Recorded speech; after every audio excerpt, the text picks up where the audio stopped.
Hello, I'm Andrew Pritchard. Thank you for watching today's Northeast Regional Forecast, brought to you by Nutrien Ag Solutions. As you look at the last 48 hours of precipitation, we kind of focus in on the Northeast region. We did have a corridor of rain here where we picked up about an inch from parts of northern New York into Vermont, New Hampshire, and southern Maine. And of course, this was well advertised in our Tuesday morning Northeast Regional Forecast. We had some thunderstorms move across parts of Ohio into western Pennsylvania as well, but mostly dry over the last 48 hours as we get close to the coast from eastern Pennsylvania, again, over towards the Atlantic coast. As we look off to the southwest, we're watching a slow-moving upper-level low moving out of the southern plains, and that is slowly tracking off to the east, moving into parts of the southern Ohio Valley, bringing heavy rain to parts of the, again, the southern U.S., parts of the southeastern U.S., and then parts of the southern Corn Belt, parts of Kentucky and Tennessee, and then along the Ohio River, picking up some rain from that. It will slowly move in our direction, combining with a system moving out of the northern plains as we get into the late parts of the weekend.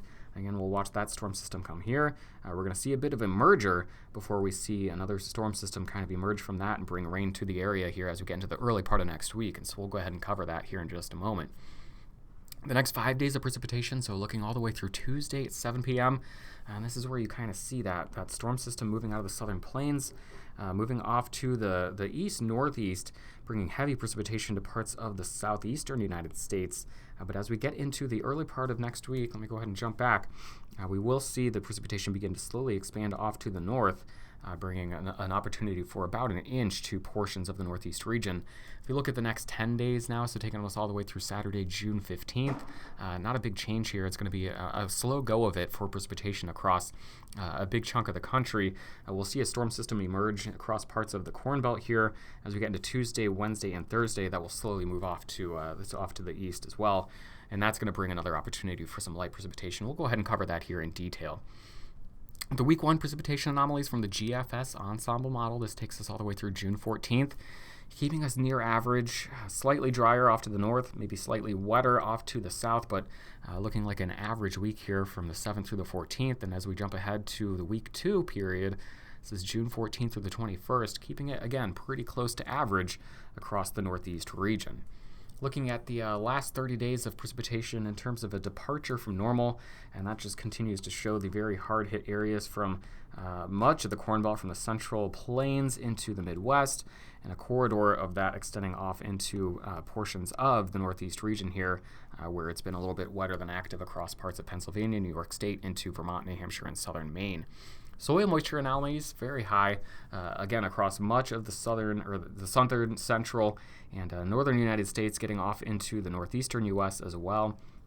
It's been just very active here over the last 1 to 2 months, and we continue to deal with the soil moisture surplus from that. So we'll bring it back to today, looking at the radar here on Friday morning. We're tracking, again, that big storm system off to the south. That's bringing heavy precipitation to pockets of the southeast, the southern U.S., and the Ohio River Valley. We're also watching some quick-moving showers tracking across parts of New Hampshire, Vermont, and Maine. That'll take us through Friday afternoon and Friday evening before the attention just becomes, this storm system here and how it's going to evolve and lift off to the northeast as we get into early next week. The next 2.5 days here, this is the high-resolution NAM model. It's going to take us into Sunday afternoon. And again, you see that little pocket of showers move across New Hampshire, Vermont, and Maine across this area. Let me change my color, and then we'll go ahead and play it one more time. But otherwise dry across the northeast region. There it goes. Not much to be seen there either. That's a passing shower that maybe lasts 30 minutes to an hour before we get all the way into Sunday afternoon. And we're starting to see some of that precipitation moving into the northeast region. But through the weekend, looking pretty dry across the northeast, except parts of, again, Maine, New Hampshire, and Vermont. Maybe you get a brief shower here Friday afternoon and evening. Then our attention, again, it's going to turn towards the storm system off to the south, slowly making its way in here. We're also going to be watching a cold front. I've got temperatures on the left, moving out of the northern plains, tracking across the Midwest, and eventually into the northeast region. This, again, is going to take us into Sunday afternoon, so let's go ahead and play it. You can watch on the left side that cold front moving in. You can watch on the right side that storm system beginning to try and lift into our region, but it combines with this frontal boundary kind of moving through the upper Midwest. You see it right there. And then that's when, as we get into not Sunday, but Monday and Tuesday, we'll start to see some precipitation moving into the northeast region. Total precipitation from the high-resolution NAM model. There you see those brief showers moving across parts of northern Vermont, New Hampshire, and southern Maine, southern central and eastern Maine, or western Maine, I should say, but keeping us dry across the northeast region all the way through Sunday afternoon.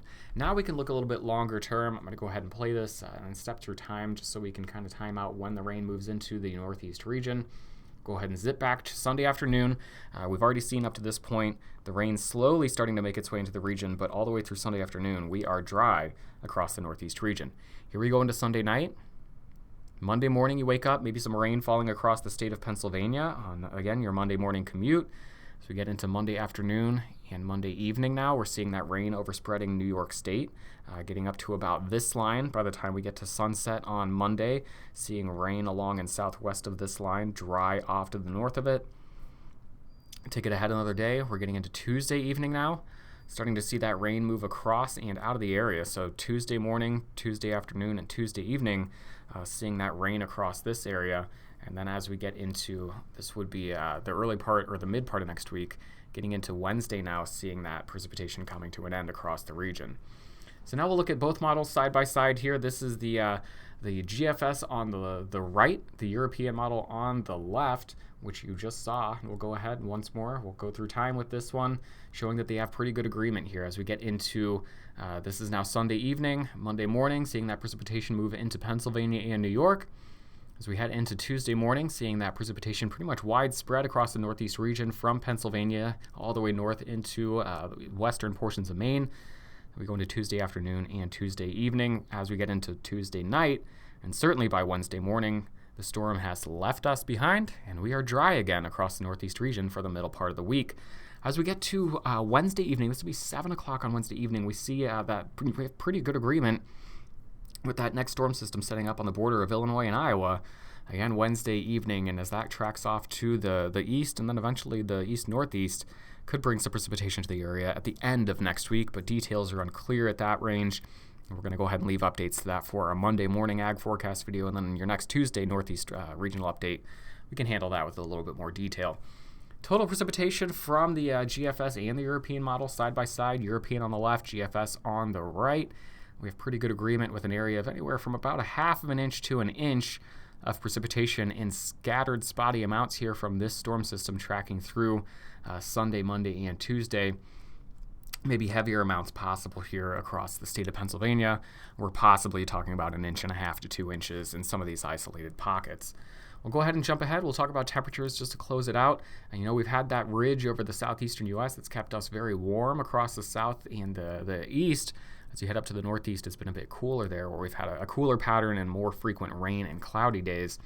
So we look ahead to the next 5 days, temperature anomaly, warmer in the north, near average across the south. When we talk about the northeast region, this takes us through June 11th. So you look at the next 5 days, this is June 12th through June 17th.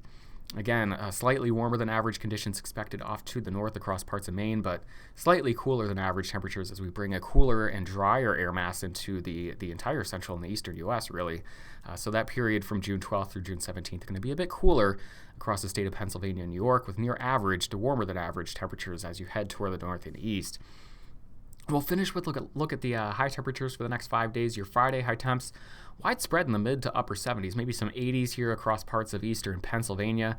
As we head into the day on Saturday, 80s become a little bit more widespread, but still going to be predominantly mid to upper 70s to the lower 80s there across the region.